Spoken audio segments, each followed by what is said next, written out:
Sana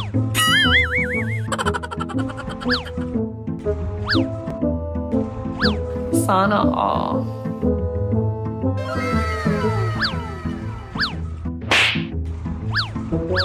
For today's video, dahil nga piyesta ngayon kina Daddy, pumunta nga pala siyang Pasay at hindi ako sinama.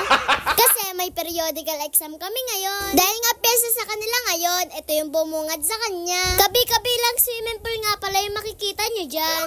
At ito ay pa-contest ng konsehal ng Pasay. Kung sino nga pala ang pinakamagandang gayak ng swimming pool dito, siya ang mananalo sa pa-contest na to. Dahil nga mainit ang panahon ngayon, siguro naisipan ng konsehal ng Pasay na magpa-contest na lang siya para maiwasan ng heat stroke.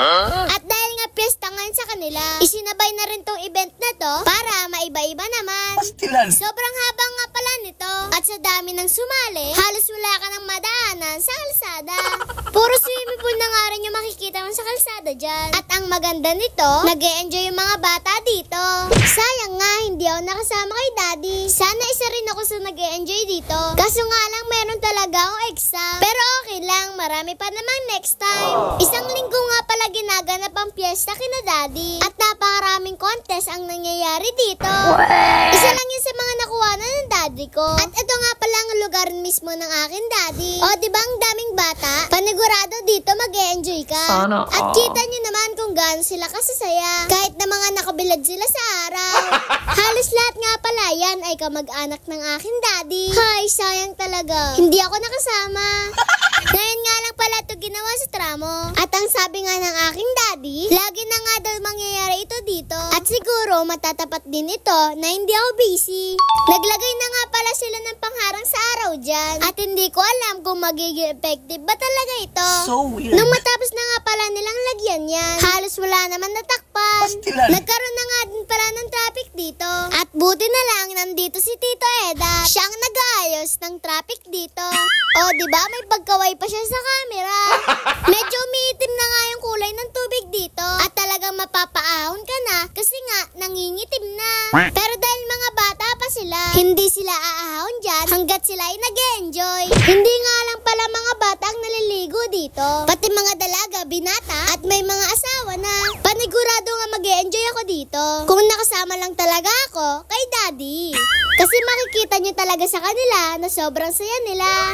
Pag-ahon nga ni Drake dyan, kitang-kita nyo naman talaga sa mata na sobrang pula na. At si Sophia nga rin pala ay pulang-pula na rin ng mata. At meron nga rin palang bata dito na nagpapakit sa akin Daddy. O diba nagpapaganda pa ng mata. At ito pang isang batang makulit. Sobrang saya nga pala ng mga batang tramo. Kasi nga feeling nila nasa resort sila. Panigurado nga talaga kung nakasama lang ako kay Daddy. Tsak, hindi ako aahon dito. Si Tita Princess nga pala ay nagnenegosyo rin ng aming Sabrina's Butcheron at na-sold out nga ito ng ilang oras lang. Hindi nga lang pang ulam yung butcheron namin, pati pang pulutan ay the best ito. Marami nga talaga bumili ng butcheron namin at kada inom nga talaga nila, siguradong uupakan nga talaga nila ang Sabrina's Butcheron.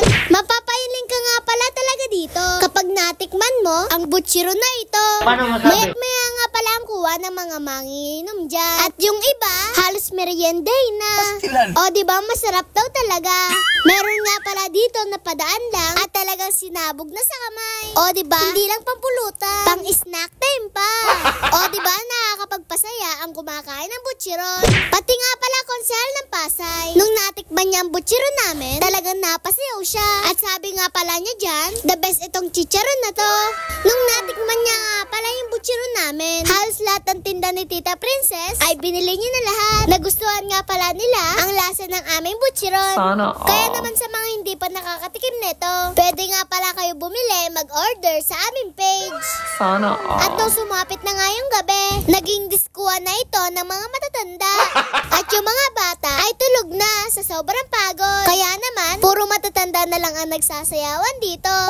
O diba, parang diskuhan talaga. Yun lang, paalam. Please like, follow, and share. Thank you!